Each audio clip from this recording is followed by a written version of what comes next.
Detroit, Michigan, June 1971. The air inside Cobo Arena hung thick with anticipation, a fog of cigarette smoke and expectations swirling beneath the harsh lights. Muhammad Ali, 30 years old and fighting his way back to the championship after his 3-year exile from boxing, paced in his dressing room. His eyes, usually dancing with mischief and confidence, held a quiet focus. This wasn't just another fight. This was about redemption, about proving that the Louisville Lip was still the greatest fighter who ever lived. Across the hall, Jimmy the Thunder Reynolds prepared for what could be the defining moment of his career. At 27 years old, Reynolds had climbed through the ranks with determination but little fanfare. The son of a Detroit factory worker, he had learned to box in a basement gym with leaking pipes and second-hand equipment. Now he was facing the most famous boxer in the world. If this story has already made you feel something, however small, don't leave without giving back. Comment and tell me where you're watching this video from, and subscribe to the channel. Outside the dressing rooms, 15,000 fans stomped and hollered, their voices merging into a thunderous roar that shook the walls. Boxing journalists huddled near the ring, their notepads ready to capture every moment of what promised to be an electric night. The fight wasn't for a title, but it carried the weight of something more significant. A chance for Ali to silence those who claimed his best days were behind him, and an opportunity for Reynolds to shock the world. In the weeks leading up to the fight, Ali had been uncharacteristically subdued during press conferences. Gone were the poems and predictions that had made him famous. Instead, he spoke with a quiet intensity about his journey back to boxing after refusing the draft. "They took my title, but they couldn't take my dignity," he told reporters. "Now I'm taking back what's mine." Reynolds, meanwhile, studied every film of Ali's fights, searching for weaknesses. He knew the odds were stacked against him.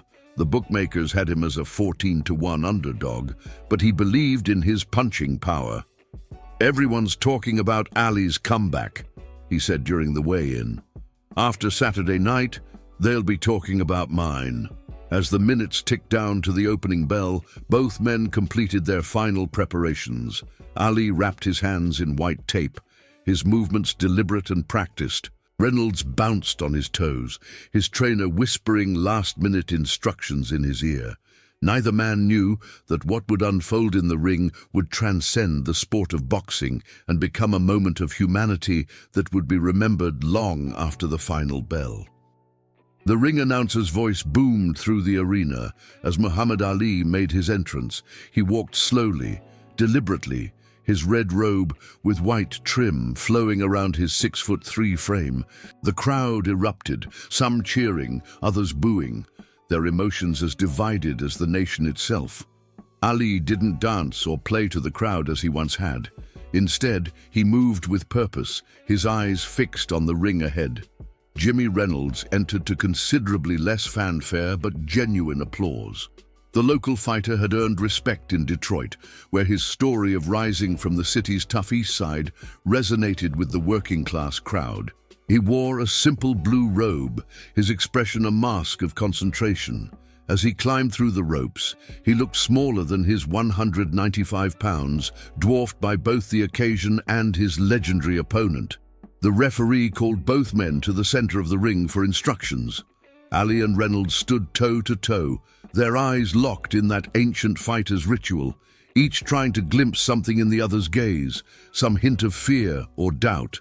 Ali, towering 4 inches over Reynolds, remained stone-faced. Reynolds nodded at the referee's words, his breath coming in controlled, measured exhales. When the bell rang for round 1, Ali emerged from his corner with his trademark style, hands low, feet dancing, head weaving. Reynolds approached cautiously, respecting Ali's speed, but looking to establish his jab. The first 2 minutes passed with both men measuring distance, throwing occasional punches that fell short or were easily blocked. The crowd grew restless, hungry for action. Then, with 40 seconds left in the round, Reynolds landed a solid right hand that caught Ali on the jaw. The crowd gasped, then erupted. Ali nodded slightly, acknowledging the punch, before increasing his movement, circling away from Reynolds' power. As the round ended, Reynolds returned to his corner with newfound confidence, while Ali received instructions from his trainer Angelo Dundee with an unreadable expression. Rounds 2 and 3 saw Ali gradually asserting his superiority. His jab, perhaps the greatest in boxing history, repeatedly snapped Reynolds' head back. His footwork, still magnificent despite his years away from the ring, kept him just beyond Reynolds' reach. Yet Reynolds showed heart, absorbing punishment, but continuing to press forward, occasionally landing a punch that would draw roars from his hometown supporters. By round 4, sweat poured from both men, their breathing labored but controlled. Ali had begun to find his rhythm, his combinations flowing with increasing fluidity. Reynolds' left eye was beginning to swell, and blood trickled from his nose. Yet he fought on, driven by pride and the knowledge that one punch could change everything. It was in round 5 that observers began to notice something unusual in Ali's approach. He was talking to Reynolds between exchanges, not the usual taunts or trash talk that had been his signature, but something different, his expression almost concerned. When Reynolds was backed against the ropes, Ali seemed to hesitate before throwing his combinations, his eyes studying his opponent's face with unusual intensity. As round 6 began, the atmosphere in the arena shifted subtly. The crowd, sensing something beyond their understanding, grew quieter, more attentive. Ringside doctors exchanged glances. Photographers lowered their cameras momentarily, watching. Something was happening in the ring, something that transcended the brutal choreography of professional boxing. 7 minutes and 22 seconds into the 7th round, the fight changed forever. Reynolds, increasingly desperate as the fight slipped away from him, lunged forward with a wild left hook. Ali evaded it easily, countering with a straight right that landed flush. Reynolds staggered but didn't fall. As he struggled to regain his balance, Ali moved in for what everyone expected would be the finishing sequence. But Ali stopped. Just 3 feet away from his wobbling opponent, Muhammad Ali suddenly held his gloves up and stepped back. The crowd, poised for the climactic moment, fell into confused silence. The referee, Drew Brown, approached Ali, asking if something was wrong.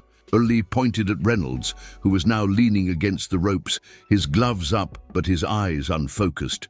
"His pupils," Ali said to the referee, loud enough for the first few rows to hear. "Look at his pupils."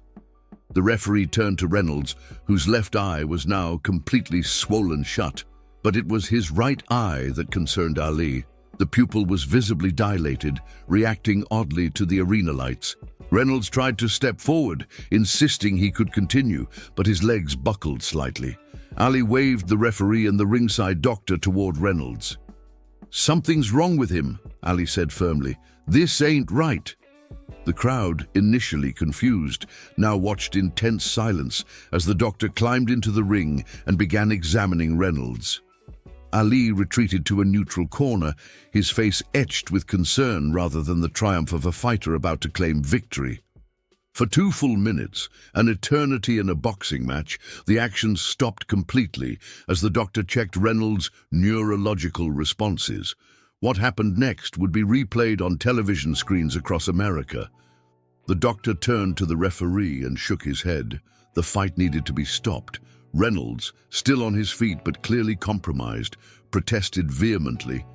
But as the referee began to wave his arms to signal the end of the fight, Reynolds suddenly collapsed to one knee, then slumped sideways. Ali was the first to reach him, cradling his opponent's head and calling urgently for medical assistance. The arena, once roaring with 15,000 voices, fell so silent that the sound of the stretcher being wheeled to the ring echoed throughout the building. As medical personnel worked on Reynolds, Ali remained kneeling beside his fallen opponent, his gloved hand resting gently on Reynolds' shoulder. Later, doctors would confirm that Reynolds had suffered a slow brain bleed that had begun several rounds earlier, likely from an accidental clash of heads that no one, not the referee, not the cornerman, not the television cameras, had noticed. Had the fight continued, the consequences could have been catastrophic, perhaps fatal. In that moment of crisis, Muhammad Ali, the man who had proclaimed himself the greatest, had chosen humanity over victory. The boxer who had built his legend on bravado and spectacle had revealed something more profound, a fundamental respect for human life that transcended sport and competition. 3 days after the fight, Muhammad Ali sat quietly in a chair beside Jimmy Reynolds' hospital bed at Detroit Receiving Hospital. The room was filled with flowers and cards, some addressed to Reynolds, others to Ali. Outside, a small group of reporters maintained a respectful vigil, but none were allowed inside. This moment belonged not to the public, but to two men whose lives had become unexpectedly intertwined. Reynolds, now conscious and alert after emergency surgery to relieve pressure on his brain, looked smaller against the white hospital sheets. The swelling in his face had subsided somewhat, revealing the dark bruises underneath. When he spoke, his voice was soft but clear. "You could have finished me," Reynolds said, breaking the silence between them. "You would have won clean." Ali shook his head slowly. "There's winning, and then there's winning right," he replied. "I've been hit enough to know when something don't look right. Your eyes told me everything I needed to know." What neither man said aloud, but both understood, was how rarely such moments occur in boxing, a sport where the objective is to render your opponent unconscious, where compassion is often seen as weakness, and where careers and livelihoods depend on victories. Ali had risked something tangible for something intangible, a calculation that defied the logic of professional sports. The media reaction in the days following the fight reflected the complex place Ali occupied in American culture. Some publications praised his actions as evidence of his growth from the brash young champion to a man of genuine principle. Others questioned whether it was strategy rather than compassion, suggesting Ali had been looking for a way out of a fight that was more difficult than expected. Ali himself offered no public defense or explanation, simply stating, "When a man is hurt that way, it ain't about boxing anymore." For Reynolds, the aftermath was complicated. His boxing career effectively ended that night in Detroit, doctors advising that another brain injury could be fatal. Yet in the years that followed, he would describe the fight not as his greatest defeat, but as his most important moment. A brush with mortality that had given him perspective, and unexpectedly, a platform. 6 months after the fight, Reynolds opened a youth boxing center in Detroit's East Side neighborhood, teaching not just boxing techniques, but the values he had come to embody: perseverance, dignity, and the courage to face life's hardest punches. Ali attended the opening, cutting the ribbon and sparring playfully with the young boxers. The two men, once opponents, had forged a friendship built on mutual respect and shared experience. 20 years later, when Parkinson's disease had begun to rob Ali of his physical grace and his once lyrical voice, Reynolds was among those who visited him regularly. They rarely spoke about that night in Detroit, but its significance lingered between them, a moment when sport had transcended its boundaries and revealed something essential about human connection. In boxing's long and complicated history, fights are typically remembered for their brutality, their drama, or their technical brilliance. The Ali Reynolds fight is remembered for something else entirely, a moment when one of sport's greatest competitors chose compassion over conquest, humanity over glory. It wasn't just that Ali had stopped fighting, it was that, in doing so, he had demonstrated what it truly means to be great. If you've made it this far, and felt every word, Won't you leave without subscribing? I tell these stories with my heart in my hand, to reach people like you, who feel, who get emotional, who live. If this truly touched you, give back, comment, subscribe. Come be part of this family with me until the next video.